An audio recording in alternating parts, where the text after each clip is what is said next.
El verano por fin ha terminado y por lo menos en mi ciudad es uno de los más calurosos que he recordado. Imagino que la tuya tampoco ha sido la excepción. Y lo peor es que, como dicen, no es el más caluroso que haya recordado, sino más bien el más frío que jamás recordaré. Y aún mucho peor, sin ningún árbol a la vista en la bella y alérgica a la vegetación Aguascalientes. Lo cual, como siempre, nos lleva a la importantísima pregunta para el video. ¿Qué podremos hacer a corto plazo para mejorar nuestras ciudades de cara al cambiante y más agresivo clima? Por supuesto, si de mejoras urbanísticas hablamos. O en otras palabras, ¿cómo hacer para renaturalizar nuestras ciudades rápido, bonito y barato? Pues visto lo visto, ahora es aún más importante que nunca. Esto es Urbanópolis y bienvenidos.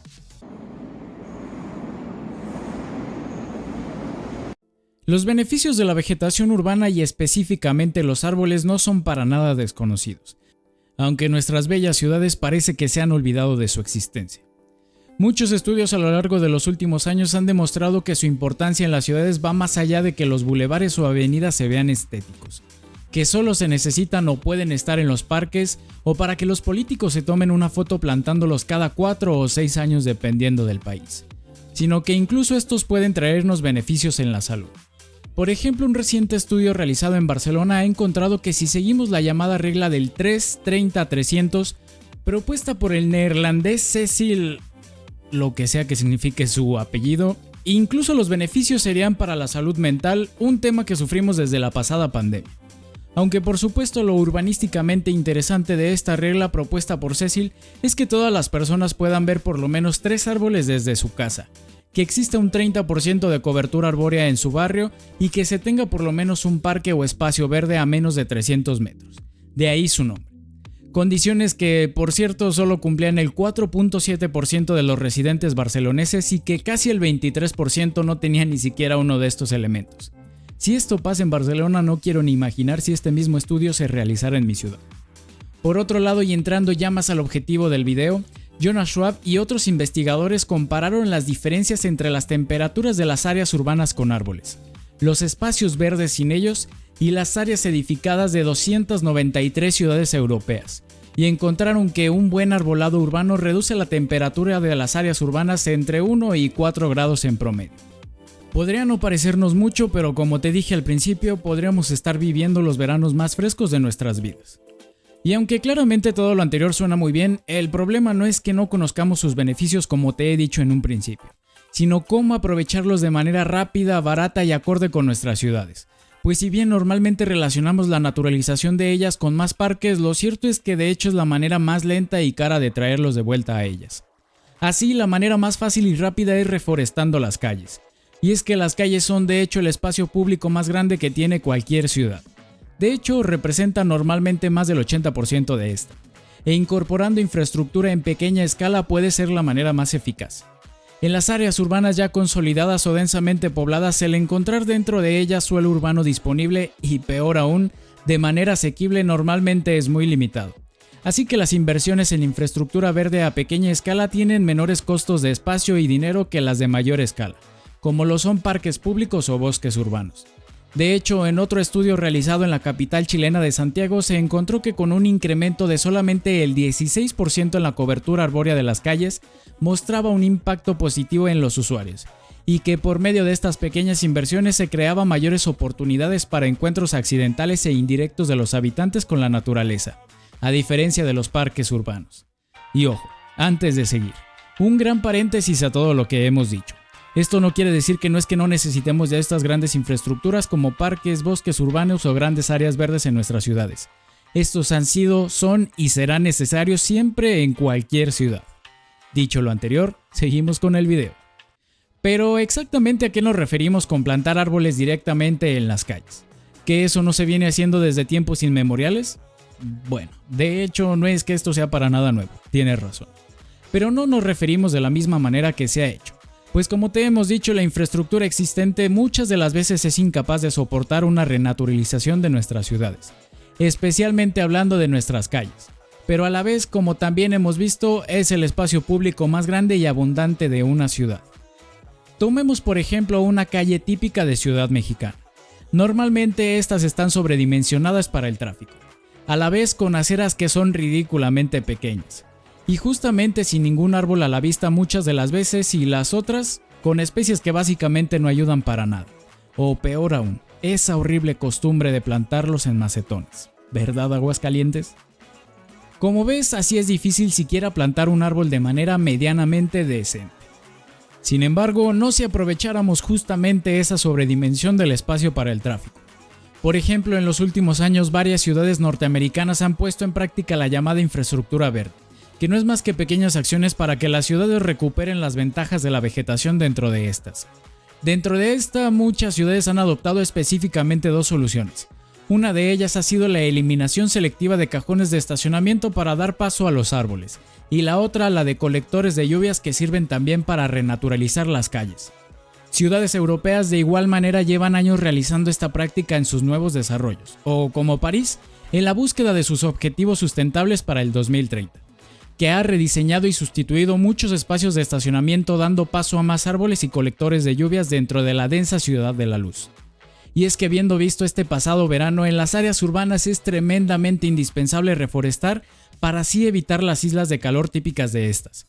Pues al ser una mancha urbana continua de concreto y asfalto, las ciudades absorben y retienen el calor por el día, liberándolo por la noche, subiendo las temperaturas superficiales promedio en 5 grados, especialmente en el centro de estas, y a la vez, también intentar regresar las aguas al subsuelo con las pocas lluvias que se presenten, ya que la misma plancha de concreto y asfalto difícilmente permite la infiltración de las aguas pluviales al subsuelo.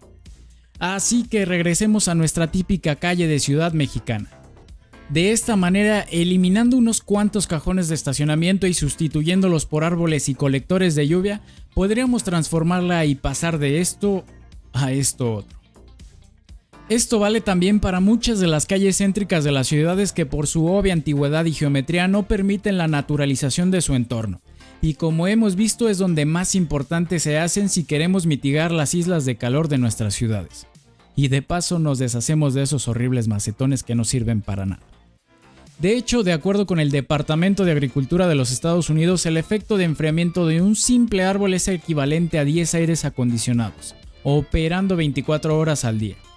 E incluso un barrio adecuadamente sombreado requeriría de 15 a 35% menos del uso del aire acondicionado que uno arbolado.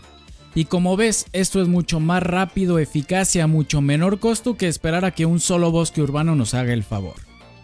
A la vez de renaturalizar y enfriar nuestro entorno, también ayudamos a que estos largos caminos a la escuela, al trabajo o a tomar el transporte, insoportables a pleno sol, se hagan más tolerables, pues de hecho el utilizar especies arbóreas nativas también ayudaría. Por ejemplo, las zonas áridas de México u otros países similares no están para nada privadas de este tipo de medidas. Especies como el mezquite o huizache pueden ser perfectos para renaturalizarlas, ya que además de aportar buena sombra, frondosidad y estética necesitan de poca agua y cuidados para florecer. Pero bueno, tampoco es que esto se haya ya convertido de repente en un capítulo de botánica de la mano de Urbanópolis. Y es que así como no solo estas medidas nos proporcionarían sombra y verdor, también harían nuestras calles más seguras. Espera, ¿los árboles pueden hacer nuestras calles más seguras? Pues por raro que se escuche, de hecho bastante.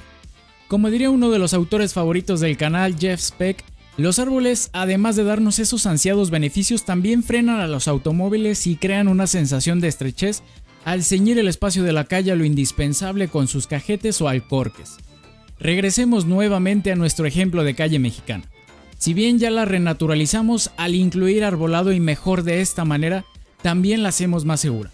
Comparémosla con la versión desmejorada de esta y nos daremos cuenta de que mucho de su espacio ocioso o poco utilizado, además de ahora albergar árboles, nos serviría como una especie de reductores de velocidad que haría esta calle aún más habitable. Elementos que de hecho ya hemos visto un poco en acción, en los que asociaciones como la NACTO en los Estados Unidos, a la vez de que pugna por calles más seguras y habitables, también ha adaptado sus manuales con elementos de infraestructura verde a pequeña escala. Por ejemplo, una investigación encontró que en las arterias viales de Toronto, la presencia de árboles y otros objetos verticales al borde de esta estaba relacionado con un descenso de entre el 5 y el 20% de los accidentes a la mitad de las vialidades, ya que al haber más elementos presentes en la calle, se redujo cualquier intento de visión de túnel por parte de los automovilistas al acelerar innecesariamente. Y por último, pero no menos importante, las pequeñas inversiones en infraestructura verde representan una excelente intervención para mejorar la vida cotidiana de quienes viven en barrios de bajos ingresos y reducir las desigualdades en ellos, y también las temperaturas. Los que de hecho, y nada sorpresivo, son los más desprovistos de esta vegetación.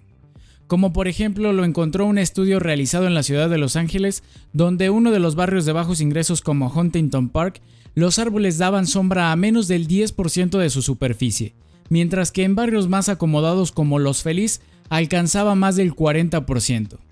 Y sí, en este caso, eso significó que los barrios más desprovistos de vegetación tuvieran que aguantar de media 4.2 grados centígrados más, como lo muestra este mapa. Recordemos que según la propuesta de Ceci, lo ideal sería el 30% de cobertura arbórea en un barrio. Ahora vemos el porqué. Como ves, la renaturalización de nuestras ciudades es más importante ahora más que nunca. Y sí, los árboles tardan años en crecer y requieren cuidados, por supuesto. Pero sus beneficios superan por mucho los costes. Nunca había quedado mejor el dicho: el mejor momento para plantar un árbol fue hace 20 años. El segundo mejor es ahora. También nos queda claro que es necesario cambiar la visión de nuestras normativas. Y es que así como se regula el acceso a la luz del sol para toda construcción, como diría el director de diseño urbano de Los Ángeles, quizás sea el momento de institucionalizar el derecho a tener sombra y frescor también. Aunque tal vez lo más importante de este video es que si bien plantemos árboles, que estos no sean en macetones y muchísimo menos las típicas palmeras que tanto gustan a los gobiernos municipales. Recuerda que si te ha gustado este video no olvides suscribirte y dejar un like. Hasta la próxima.